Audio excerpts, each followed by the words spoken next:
Hi dear students, welcome to जी संचिक। आइए क्वेश्चन करेंगे 2013 में डबल को पूछा गया क्वेश्चन। जानेंगे आईआईटी का माइंडसेट क्या रहा होगा इस क्वेश्चन को पूछने से पहले।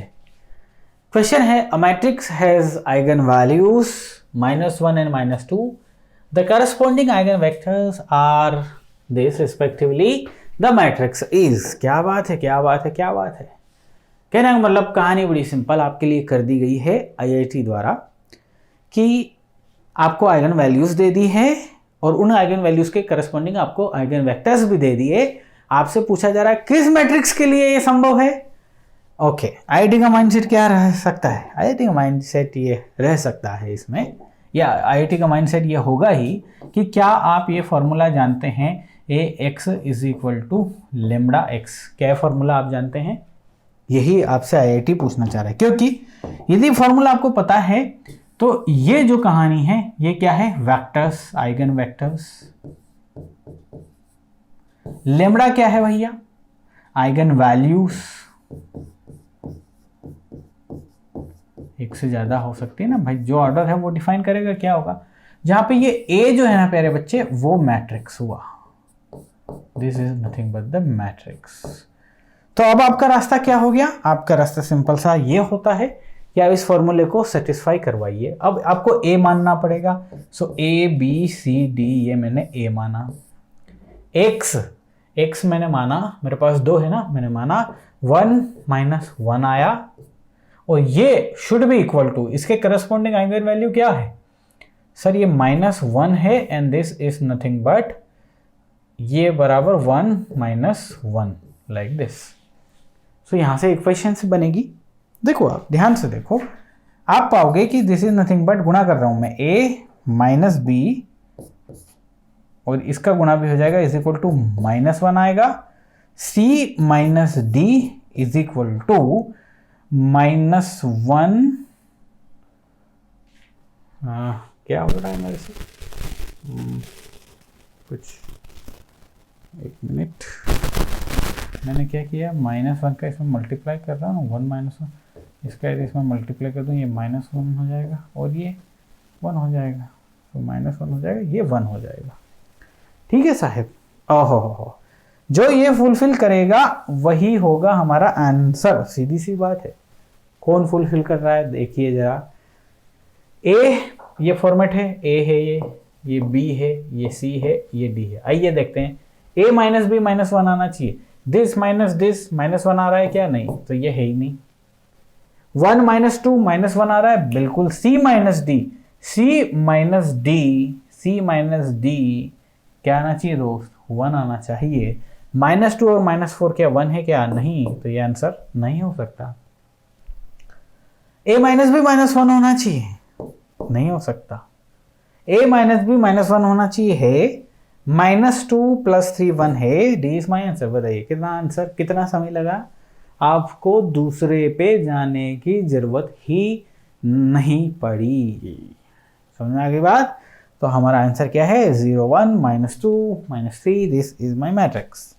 एक और क्वेश्चन ले ही लेता हूं ना साथ में। दिया हुआ है the pair of eigen vectors corresponding to the 2 eigen values. अब इसमें क्या दिया है? अब इसमें देखो, पिछले क्वेश्चन में आप देखो कि आपको भाई साहब वेक्टर्स दे दिए, आइगन वैल्यूज दे दी, सिर्फ और सिर्फ ए पूछा जो बड़ा आसान था, लेकिन यहाँ पे सिर्फ और सिर्फ ए दे दिया गया है हमें। ये रहा, ये ए दिया हुआ है, लेकिन ना तो इसमें आइगन वेक्टर्स दिए हुए हैं ना आइगन वैल्यूज दी हुई है। तो देख लीजिए, the pair of eigen vectors corresponding to the 2 eigen values, मतलब इसकी 2 आइगन वैल्यूज निकलेगी। तो सबसे पहले आईआईटी का माइंडसेट क्या है इसके पीछे? कि आईआईटी का माइंडसेट ये है कि कौन से बच्चे शॉर्ट ट्रिक समझते हैं आइगन वैल्यूज और आइगन वेक्टर से रिलेटेड, उनके लिए क्वेश्चन छापा आईआईटी ने। वो बच्चे इसको कम से कम समय में कर लेंगे। और दूसरा माइंडसेट ये है आईआईटी का कि बहुत सारे बच्चे परंपरागत मेथड के थ्रू आगे बढ़ेंगे और कम से कम 4-5 मिनट खुद के किल कर देंगे। बस आईआईटी यही तो चाहता है।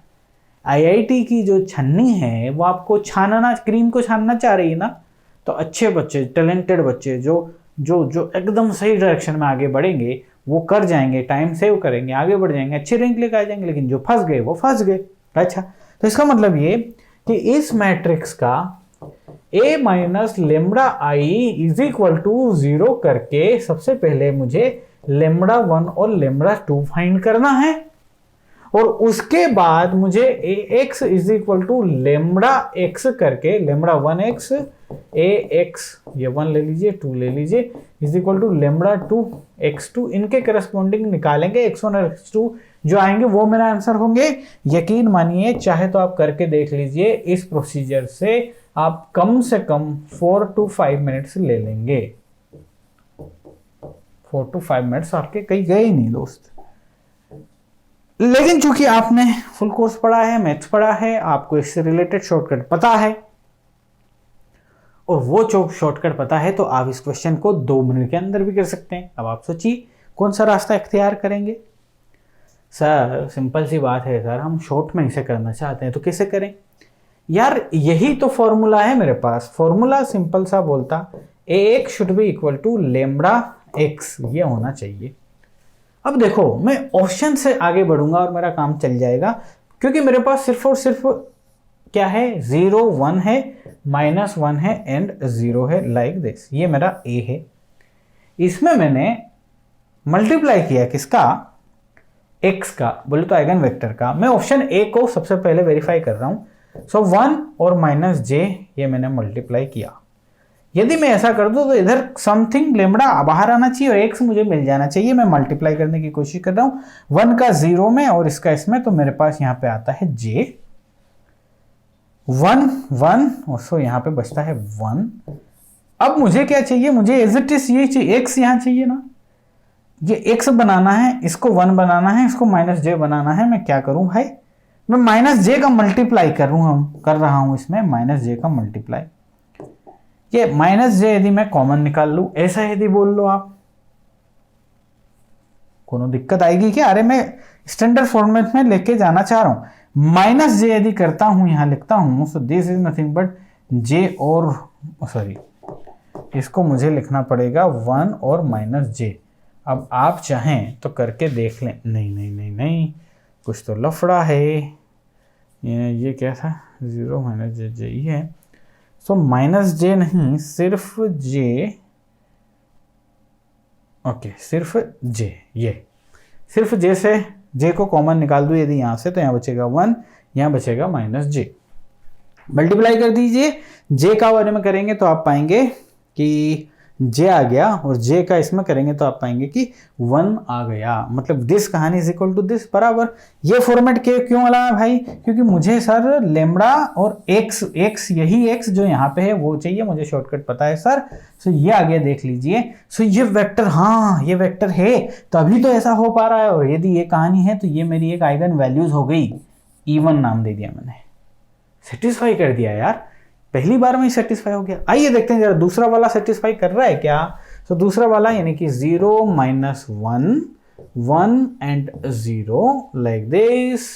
इसको j -1 कर दे रहा हूं मैं, मल्टीप्लाई करूंगा तो मैं पाऊंगा दिस इज नथिंग बट 1, और ये हो जाएगा j। ओके, अब यहां से क्या कॉमन निकालना है मुझे, मैं इसको करना चाह रहा हूं -j, ये j लिख दे रहा हूँ, -1 लिख दे रहा हूँ। j का गुणा j में, -1 साथ में है तो 1 आएगा, और -j का गुणा इसमें, सो +j आ जाएगा। बिल्कुल सत्य है, वही चीज बाहर निकल गई। सो -j इसकी एक आइगन वैल्यू हो गई, और ये दोनों वेक्टर्स हो गए। पक्का इन दोनों ने सेटिस्फाई कर दिया, तो मेरा पहला ऑप्शन ही करेक्ट हो गया। हो सकता था पहला ऑप्शन करेक्ट नहीं होता। आप इसको 30 सेकेंड में परफॉर्म करके ही समझ जाएंगे। आपने जैसे ही एक परफॉर्म किया, कहानी उलझ जाएगी, यहां भी उलझ जाएगी, यहां जहां सुलझेगी ना वहीं सुलझेगी वो। ऐसे करना है। आईडी का माइंडसेट सीधा सा क्या था, परंपरागत तरीके से आगे बढ़े। और यकीन मानिए, परंपरागत तरीके से आगे बढ़ के एक बार देख लीजिए, आपको समझ में आ जाएगा कि डायरेक्शन का सही होना कितना जरूरी है। अब देखो भाई, बात क्या है कि मुझे तो उम्मीद है आप लोगों को आ रहा होगा मजा, और मजा आना भी चाहिए, क्योंकि गेट एग्जामिनेशन में जाने से पहले आप इतना कुछ उस एग्ज़ाम के बारे में फील कर पा रहे हैं इन PYQ से। आप IIT के माइंडसेट को डिकोड कर पा रहे हैं। तो कहीं ना कहीं तो एग्जामिनेशन में वो काम आएगा ना। यही मेरा मकसद है, यही मेरी टीम का मकसद है, यही जी सेंट्रिक का मकसद है। ऑल द बेस्ट एग्ज़ाम के लिए। मिलेंगे अगली क्लास में किसी दूसरे PYQ के साथ। Till then take care and bye.